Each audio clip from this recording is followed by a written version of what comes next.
You're listening to Rabbi Aryeh Wolbe of Torch in Houston, Texas. This is the Jewish Inspiration Podcast.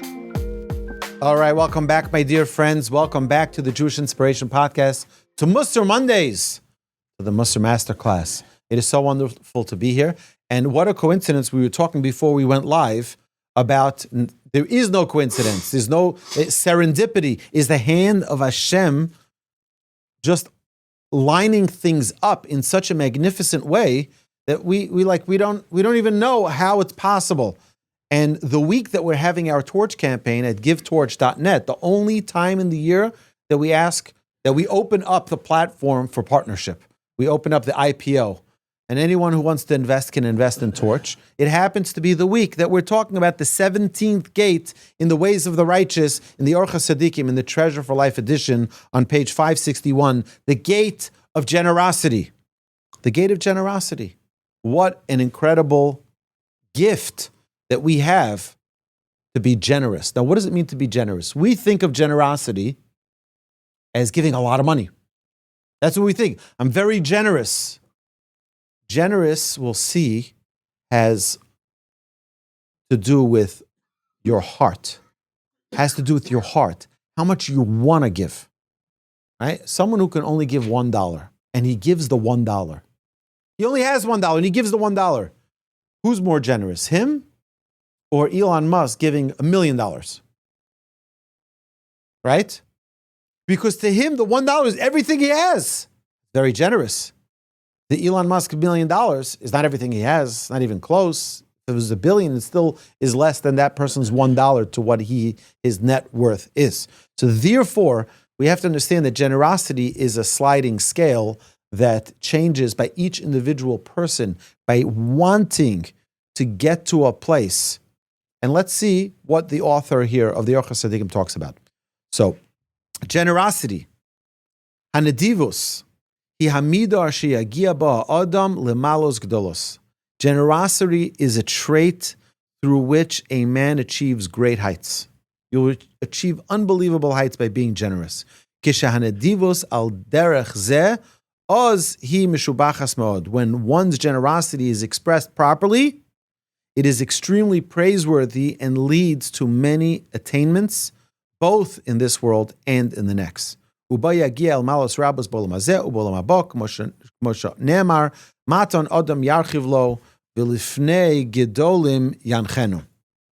the verse states in Proverbs, a man's giving will broaden the path for him and lead him before the great.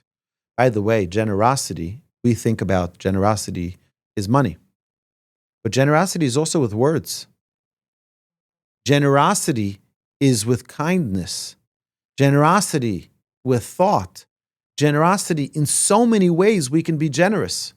It doesn't have to be a dollar bill. Ki avur matnosov yehavu malachim b'sorim v'chol adam. For his gifts will endear him to kings, princes, and all men, all mankind. Ve'ein davar ba'olam ha'mevius ha'adam lidei ahavas ha'olam k'mo hanedivus. And there's nothing that makes a person more lovable to mankind than generosity. And also in the world to come, he will receive fantastic reward for attaining this trait of generosity. There are three forms of generosity. Number one is monetary. Which is physical, the second. And the third is nedivus b'chachma, intellectual. You know what they say? They say is that for board members, to add a board member to an organization, they say that you need one of three W's. Work, or wealth, or wisdom. Those are the three W's. I say it's neither. I say it's heart. Someone who has a passion for what you're doing, that will overcome and that will be more powerful than someone who has money. It'll be more powerful than someone who has wisdom, and it'll be more powerful than someone who works. You need to have someone who has a heart. Someone who has a heart for something, they give their all for it. Ve'elu hashlosha hayu b'Avram Avinu. These three attributes, these three beautiful virtues, Abraham had. He was very, very giving with his money. It says that he planted an eshel. What's an eshel? An orchard. If you look at the verse states that Abraham served each of his three guests a tongue of an animal. That means he had to slaughter 3 animals. Although that is very costly. An animal is very expensive. Even today, you sell a cow, it's like almost a Tesla. It's really expensive, right? Nevertheless, he did not hesitate. Why? He has guests, prominent guests came to visit him. He's going to slaughter 3 animals for them. 3 animals so that each one has tongue. And Rashi explains that Abraham would ask his guests to bless Hashem for the provisions he offered them, explaining that ultimately it was all from heaven. They would say, okay, you it's like an inn. We came here, we ate, we rested, now we want to pay. He says, no. You pay by, repeat after me. Thank you, Hashem. Thank you. Right? They're like, what's this Hashem business you're talking about? And he explained to them the importance of thanking the creator of heaven and earth, and that flowers don't just show up. Now it's March, my favorite time of the year, springtime, when all of the beautiful flowers start blooming. It is so beautiful. I love it. The weather is just magnificent. Abraham says, you think that just happens on its own? You think the perfection of mankind, of a human body, is just random? Not random. There's a creator who put this all together. And Abraham created believers. Believers who understood that now there is a monotheistic God. There's one creator of heaven and earth who put it all together. That's how Abraham got followers, but he was generous with people. That generosity transformed the world. Now, we're going to see something very interesting. It says, Vayita Eshel. He planted an orchard. Our sages tell us the Eshel is 3 letters. Aleph, Shin, and Lamed. Aleph, Shin, and Lamed. What's Aleph? Aleph is for Achila. Shin is for Shtia, which is for drinking, eating and drinking. And the other is for Levaya, which is escorting. Our sages tell us that when you have a guest, you feed them, you give them something to drink, and then you escort them out. So no one feels like they came to your house and they needed you, and now you are so gracious to feed them, feel a little bit, uncomfortable, But when you walk them out, it gives them a great feeling. My rabbi said, there's a midrash that says that if you don't escort your guests out, there's danger of fire, because Aleph and Shin, Achila and Shtia, eating and drinking that you give, you provide for your guests, is also fire. It's not an orchard. But when you walk them, it becomes an eshel, it becomes a beautiful orchard. Our sages tell us if you only give them food to eat and something to drink, is a danger of fire coming to your home. So my rabbi asked, says, I don't understand.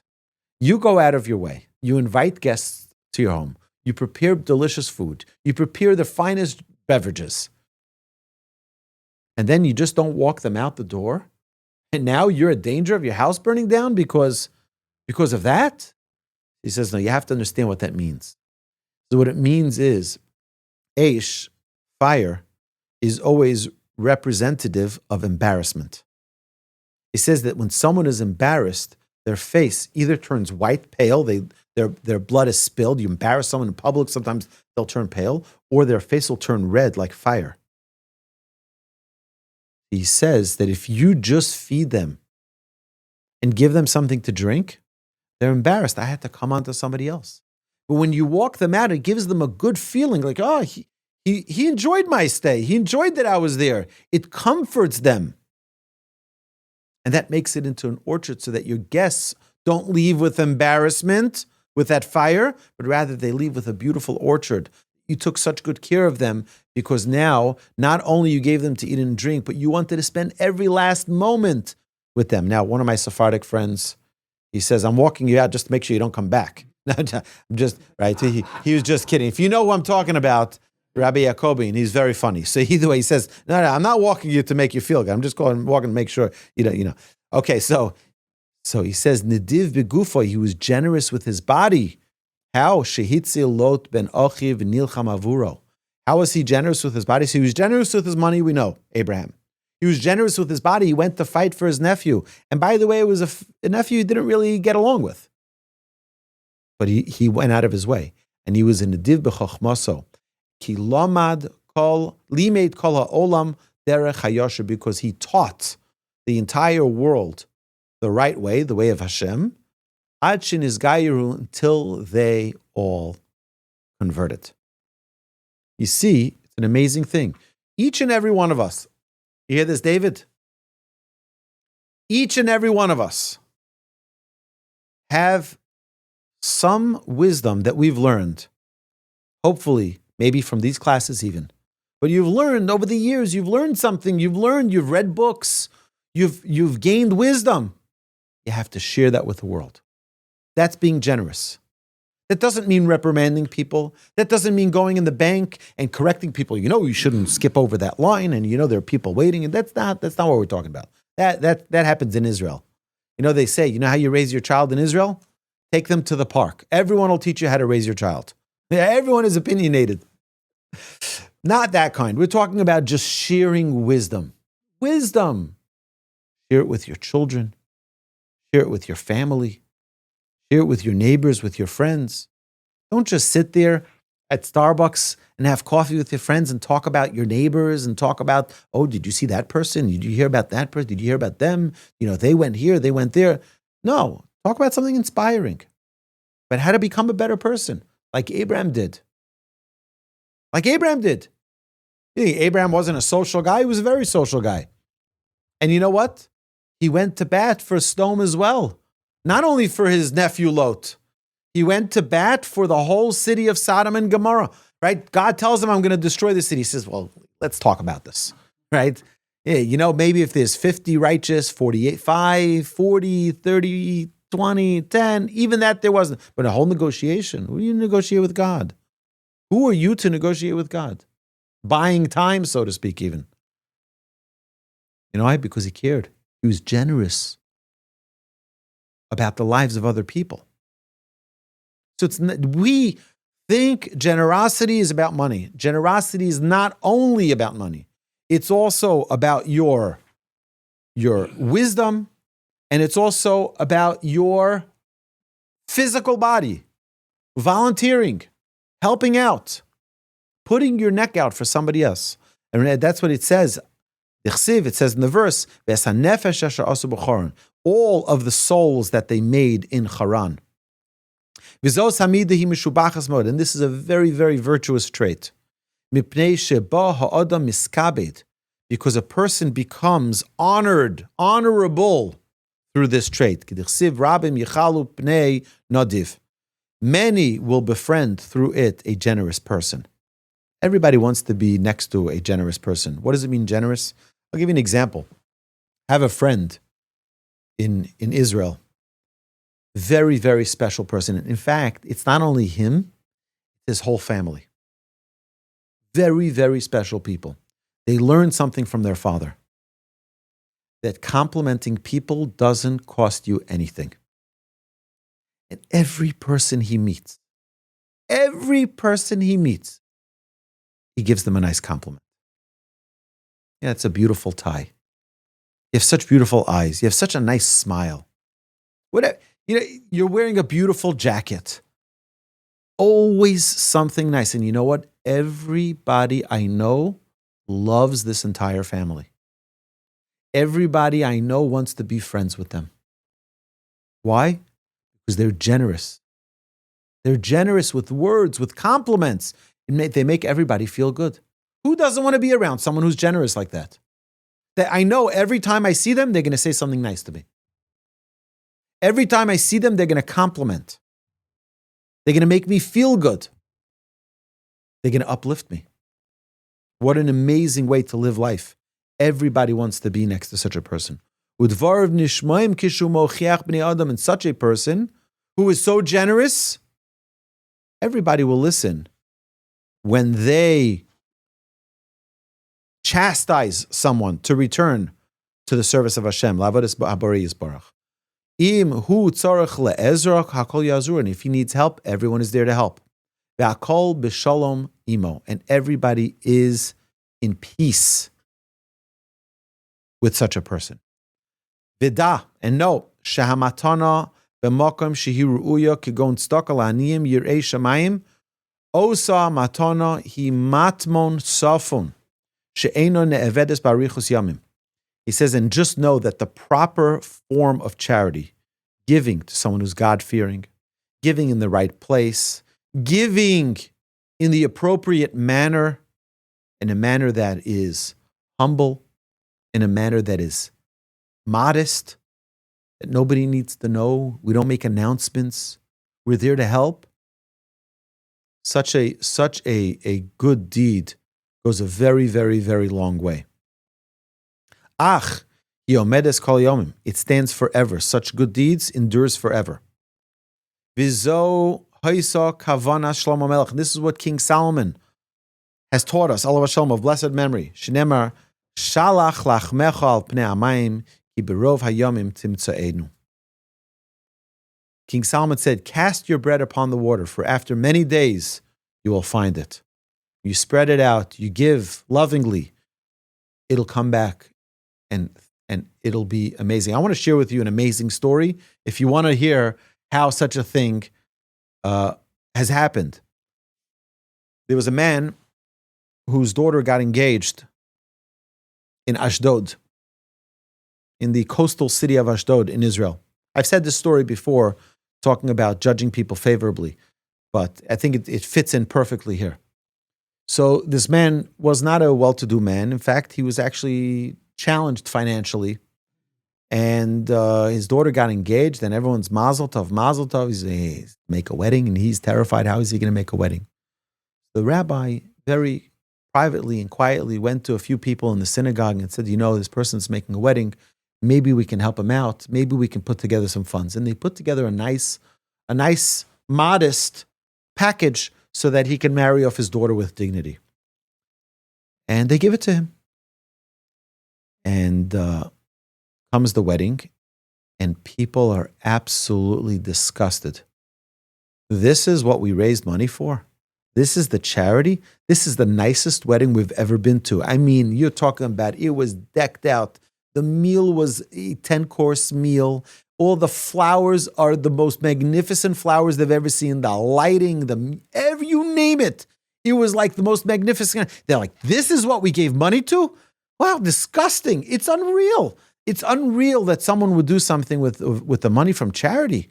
This is what we did to help him have a dignified wedding. He goes all out like this. They were very, very distasteful. The next day, this man comes to shul and nobody wants to say mazel tov to him. Nobody wants to shake his hand.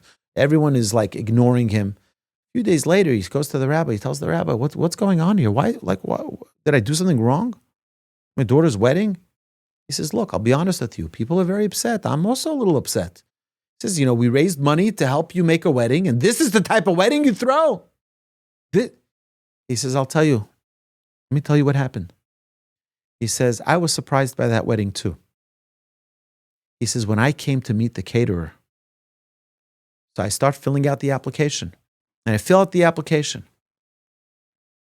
And he looks at my name, and he says, 1 second, where's your family from? He says, my family is from a little village, you don't know, from Europe, pre-Holocaust. He says, no. I need to know, where's your family from? He says, I'm from this little village. He tells him the name. He says, no, I cannot believe it. He says, I've been looking for you my whole life.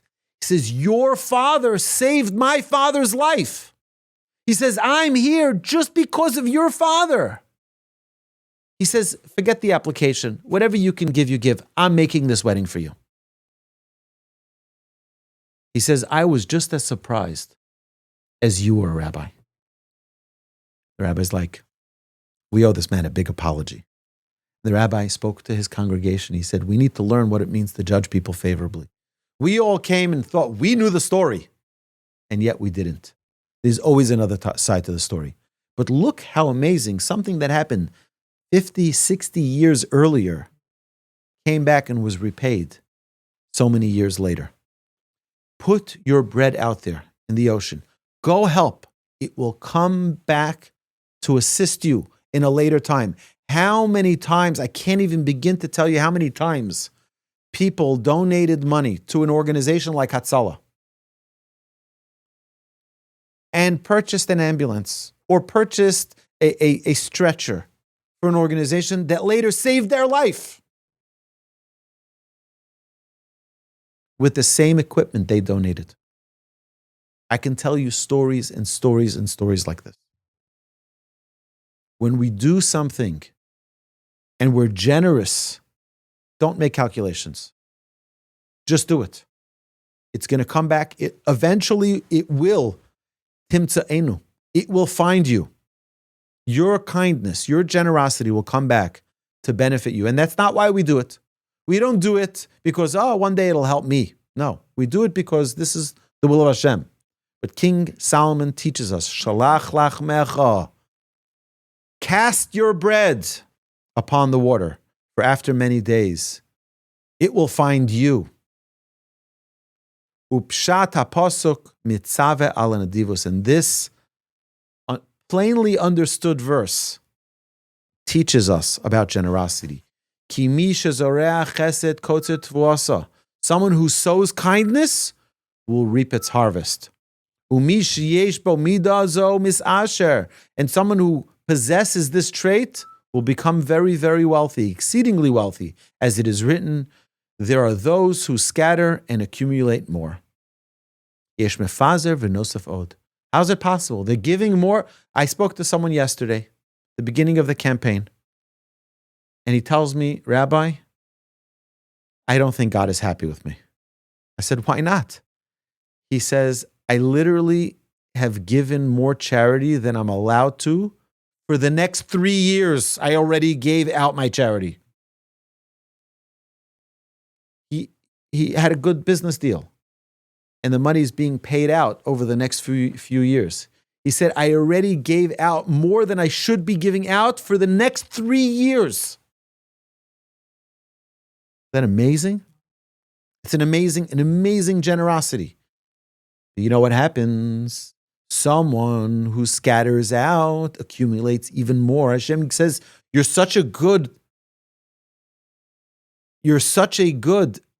custodian for my money. You give it out so well, I'm going to give you more to give out for me. If you have a good assistant who writes the checks for you and takes care of it, you give them more responsibilities, right? Hashem does the same. Hashem says, it's my money. I'm giving it to you. You're giving it out well. I'm going to give you more because I like the way you're doing this. I like the way you execute on this. It also says, he who gives to the poor will not lack. King David said about those who were generous, Pizar nasan le'avyonim, tzidkaso omedes la'ad. He who has given generously to the poor, his charity endures forever. This noble trait is considered a loan to Hashem. It's an amazing phrase. Ve'hamida chashuv azos halva hi etzel habore yizbarach. Shenemar mal ve'Hashem chonin dal. He who is gracious to the poor lends to Hashem, and Hashem repays his debts. And King Solomon tells us, Asei chesed in misha ro'uloi, v'misha einoi ro'uloi. Misha ro'uloi yeh b'hachesed b'mkomo. V'im misha einoi ro'uloi, tihye ato ro'ula soisoi ki haboret siva lasos hatov ha'chesed. He says, do kindness with one who is worthy of it, and with one who is even not worthy of it. With one who is worthy of it, the kindness will be appropriate. And with one who is not worthy of it, you will be worthy of doing it. For Hashem commanded to do good and kindness. V'amru chacham, and the sages of blessed memory said, Mi sheyitin matana gdol l'mi sheshol hamatana hu chatzi nadif. Aval hanodiv hasholem hu ashenosen todir me'at o rav kodim sheyishalu mimenu. He says, one who gives a great gift to someone who asks is called half generous. The perfectly generous person, our sages tell us, is one who gives always a lot or a little before he's even asked. Before he's even asked. This is unbelievable. When we conclude day number 95 in our journey of understanding what it means to be generous, it's breathtaking. It's breathtaking to see the gift. It's in our hands. We could be generous. We can be giving. And we're not even giving away from our own. We're giving Hashem. Hashem says, I borrowed it. Thank you for lending it on my behalf. I'm going to give it back to you.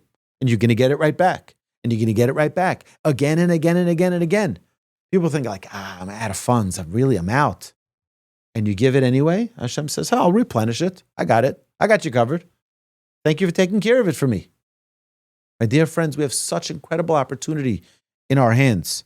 This concludes day number 95. My dear friends, we're going to continue with day 96. You've been listening to Rabbi Aryeh Wolbe on a podcast produced by Torch, the Torah Outreach Resource Center of Houston. Please help sponsor an episode so we can continue to produce more quality Jewish content for our listeners around the globe.